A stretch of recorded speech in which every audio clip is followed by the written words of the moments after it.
Team Backpack over here. Exactly. Crypto talks and blockchain walks, number 5 on the day. Oh, okay, number 5. With a man who's been in hot demand. I've been trying to get this interview since last Thursday, so we're a week in to not necessarily getting it. Shout out to your persistence. Persistency is key. Yeah. David, who are you? What do you do? My name is David Hernandez, aka ZenShortz online and all my decentralized socials and whatnot. I'm a creative producer, cultural curator, analog photographer, and just your homie. Yes. We met in Buenos Aires. We did. We kind of bonded over the fact that I'm trying to learn Spanish. I don't remember what event we met at though.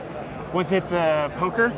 No, I think we met just on the show floor. You were at at the Nouns booth. Yeah. Not at the Nouns booth. You were just like with your lady, and my homie was at the booth as well, who lives in Mexico City.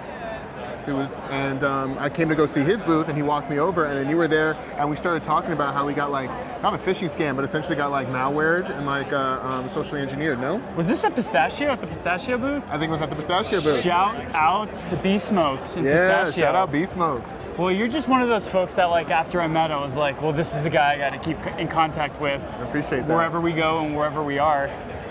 You're not based in Denver, though. I am not based in Denver. I have a lot of love for Colorado.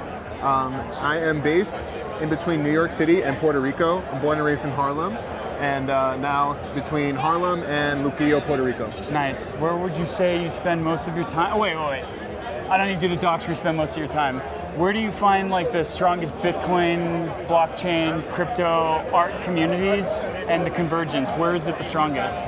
Well, I would say Puerto Rico and New York both have their different flavors of strong crypto communities.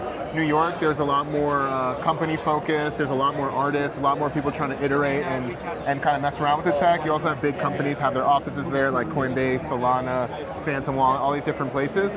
Puerto Rico, on the other hand, I think that's where a lot of crypto folk go to after they've already hit the WAGMI moment, the Win Lambo moment. I'm on the east side of the island, but a lot of the crypto folk are all the way on the west side of the island in Rincon, Cabo Rojo, Dorado, even San Juan as well. And so different energies. I think it's more there's a lot more community around it, at least in my spaces in New York. But I feel like if I was on the further west side of the Puerto Rican island, I'd probably be in that mix of the crypto energy there. Are you collaborating with Boricua crypto users, or just kind of living your life when you're in the PR? Just living my life. Nice. I'm taking care of stray cats, going to the beach, really just as analog as possible. Yeah. Sometimes I feel like you gotta unplug to survive in this industry, though. Yeah. It's rough. It can beat you down, especially if you're plugged in 24/7. 100%. And I think a lot of my work too, with the creative production and the experiences I produce, is I'm a degen, recovering degen who's now a regen. And I really do believe in the tech, and I use AI, all the different things. Big supporter of it all. But I also lead first, human first. Nice. Right? At the end of the day, we could have met online, and it would never have clicked the way it clicked in Buenos Aires. And those are the kind of things that I think we need to double down in as an industry. And that's the kind of magic I'm trying to bring, because the tech is going to continue scaling. Everything's going to get better tech-wise, but if we lose that humanity, it's not going to scale. Do you think it's possible to create these relationships online, or there's just something that will never be replicated with in-person? I definitely have online friends. I'm not saying that isn't possible, but I think there's just a different added layer to it. I remember, through my last years in crypto, meeting online friends.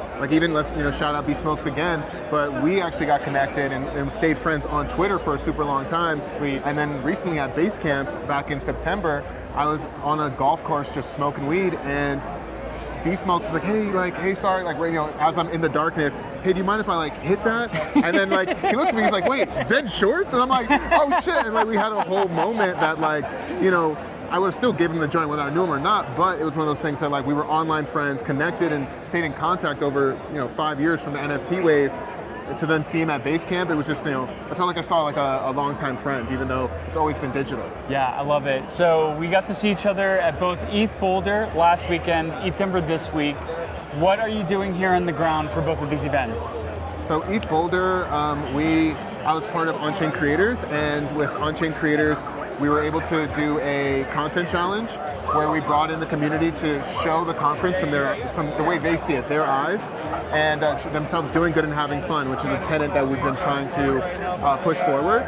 And we gave out $50 to the top 10 submissions. I won some. Yeah, you won some. We came through with some really great interviews, and hope to see this content submitted as well to the Creator Challenge. And beyond ETH Boulder, here at ETH Denver, I'm running another Creator Challenge and just trying to empower people to create, not just on-chain, but just capture this moment that is ETH Denver, share it with their own vision, and incentivize and compensate these people. And then separate from on-chain creators, I'm throwing my 4th annual Vibe Check. Yes. On Friday. On Friday, yes. It's going to be it starts at 8 p.m. We're going to have from 8 to 10 a AI film festival, really just breathing life into not just throwing a dope rave, but giving these different venues and different platforms space at these events. Because now everyone's trying to rent a whole venue for a couple of hours. Right. And in our dead time, we're able to empower other communities. That's actually how Humpty and I met from on-chain creators. That's awesome. And then from 10 till 4 in the morning, we're going to do a Denver-style rave. Speakers are going to be insane. The music's going to be insane. The food, free alcohol. True OG WAGMI vibes. Like if you show up, you're going to have a great time. You're going to meet someone dope. And it's not going to be what do you do for work or that pitch, but really just like who that person is. Do I want to vibe with him or not? And them or not? And that's what is going to build the future. Awesome. So how do you carry forward these connections that you make in person? How do we keep these vibes going with on-chain creators after an event? I can't always go to every single event, but I always want to be able to contribute to on-chain creators. So what does that look like for keeping the IRL vibes on the screen? So right now, for me, I think my biggest hurdle and my biggest challenge that I deal with, regardless of where I am in the world, is CRM and just staying on top of all these connections. I'm definitely an extrovert. I'm one of those people who has a lot of different friends in a lot of different worlds and walks of life, and so I'm constantly iterating on how to keep these communities engaged. And I'm a big believer. You can't just show up once. You have to keep pouring in. You have to keep watering that seed. And it's not even about the fruit it bears. It's really about the fact that it's growing. And I think people need to have that mentality when they're building community. It's not just I spent a bunch of money at an event or I did this dope activation. It's how you're continuing to essentially drip on these people, and not just for monetary value, but really just emotional value, camaraderie, community, all things that I think push the business, push the industry. But the human aspect is really what I double down on. Awesome. What's the best way that people can get in contact with what you're working on? Well, we'll add your hashtag here and we'll add your Twitter account, but what's a website we can send people to? If you're interested in my artwork, my Instagram has a lot of my portraits, Dave HV. If you're interested in more of my Web3 world, ZenShortz is where you can find me on all platforms. Awesome, man. Appreciate your time. Yeah, thank you so much, man. Cheers.